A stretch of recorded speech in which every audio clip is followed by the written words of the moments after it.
बिस्मिल्लाहिर्रहमानिर्रहीम। अस्सलामुअलैकुम वीवर्स। आज मैं आपसे शेयर करूंगी चिकन कीमा की रेसिपी, जो कि बनाने में बहुत आसान है और खाने में इसका टेस्ट जो है वो मज़ेदार भी है और आम तौर पे सालन से चेंज भी बनता है। तो इसके लिए हमें बहुत कम इंग्रेडिएंट्स की ज़रूरत है, जिसमें मेरे पास चिकन का कीमा है, साथ में मैंने टमाटर की जो है वो स्लाइस कटिंग कर ली है, और मसाले में मैं नमक, साबुत खुशक धनिया, दड़ा मिर्च और ज़ीरा, साथ में काली मिर्च इस्तेमाल कर रही हूँ। आप जो है वो कीमे के मुताबिक कम या ज़्यादा कर सकते हैं। और यहाँ पे अभी हमने सबसे पहले पैन में घी शामिल करने के साथ टमाटर शामिल कर लिए हैं और इसकी हम ग्रेवी पकाएंगे। तो इसको पकाने के साथ साथ ही हम इसके अंदर मसाले भी शामिल कर लेंगे, जो मैंने आपसे शेयर किए हैं, और फिर हम इनको पकने के लिए थोड़ी देर के लिए छोड़ देंगे। आप जब भी टमाटर की कोई रेसिपी बनाएं, मसलन चिकन कढ़ाई या इस तरह का चिकन कीमा, तो आप कोशिश कीजिए कि आप पके हुए लाल रंग के टमाटर लें, क्योंकि आजकल बाज़ार में जो है वो कच्चे टमाटर भी आ रहे हैं, तो वो बहुत सख्त होते हैं, जिसकी वजह से वो गलते भी नहीं और फिर हमारे जो कढ़ाई की ग्रेवी है वो अच्छे से तैयार नहीं होती। तो आपने टमाटर ख़रीदते हुए स्पेशल कढ़ाई के लिए जो टमाटर ख़रीद रहे हैं वो आपने लाल कलर के ख़रीदने हैं, और आप देखें कि अगर ये टमाटर लाल हों तो ये कितने अच्छे से गल जाते हैं। अभी यहाँ पे हम इसमें 2 अदद सब्ज़ मिर्च कटिंग करके ऐड कर लेंगे।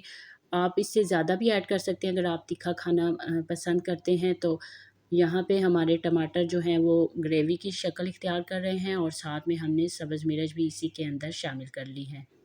इस ग्रेवी को पकाते हुए हमने थोड़ी थोड़ी देर के बाद पैन में चम्मच हिलाते रहना है, ताकि ग्रेवी जो है वो जल ना जाए, और हमने टमाटर के गलने और तमाम मसालों के अच्छी तरह भुन जाने तक इस ग्रेवी को पकाना है।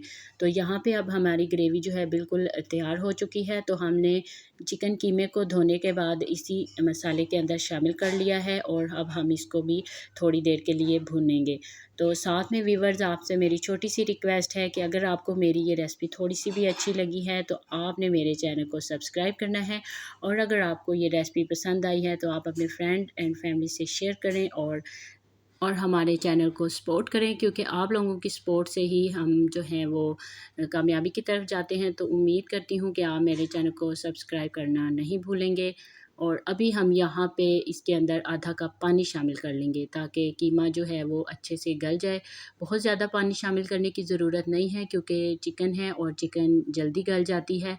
तो थोड़ी देर के लिए अब हम इसको पकने के लिए छोड़ देंगे। आप इसको कवर भी कर सकते हैं और विदाउट कवर भी आप इसको छोड़ सकते हैं। ये बहुत ही झटपट बनने वाली रेसिपी है। ये तकरीबन 20 मिनट में बन के तैयार हो जाती है, और इसका टेस्ट जो है वो टोटली डिफरेंट और टेस्टी होता है, क्योंकि डेली एक ही तरीके से खाने बना बना के जो है वो डेली खाने को भी दिल नहीं करता। तो आपने इस तरीके को ज़रूर ट्राई करना है, और देखिएगा कि आपके घर में इसको कितना पसंद किया जाएगा। अभी यहाँ पे पानी खुश्क हो चुका है और कीमा गल चुका है, तो हम इसको मीडियम फ्लेम पे इसको भूनना स्टार्ट करेंगे। और इसको हमने बहुत अच्छे से भूनना है, क्योंकि अगर कोई भुनी हुई रेसिपी बनाई जाए और उसको अच्छे से भूना नहीं जाए तो फिर उसका टेस्ट अच्छा नहीं बनता। इसलिए आप जब भी खाना बनाएं तो खाने पे थोड़ी सी मेहनत किया करें और उसको ज़ायकेदार बनाने की कोशिश किया करें। तो अभी हम यहाँ पे जो है वो इसकी भुनाई कर रहे हैं, और फाइनल ये हमारा कीमा भुन चुका है। और अभी हम इसको हल्का फुल्का गार्निश कर रहे हैं, लेकिन आप इस पे बगैर गार्निश के भी सब्ज़ मिर्च और सब्ज़ धनिया मिक्स कर लें, और साथ में अगर एक लीमू का रस शामिल कर लें तो ये और भी ज़्यादा मज़ेदार बन जाएगी। उम्मीद करती हूँ आपको मेरी ये रेसिपी अच्छी लगी होगी। नेक्स्ट वीडियो तक के लिए अल्लाह हाफिज़।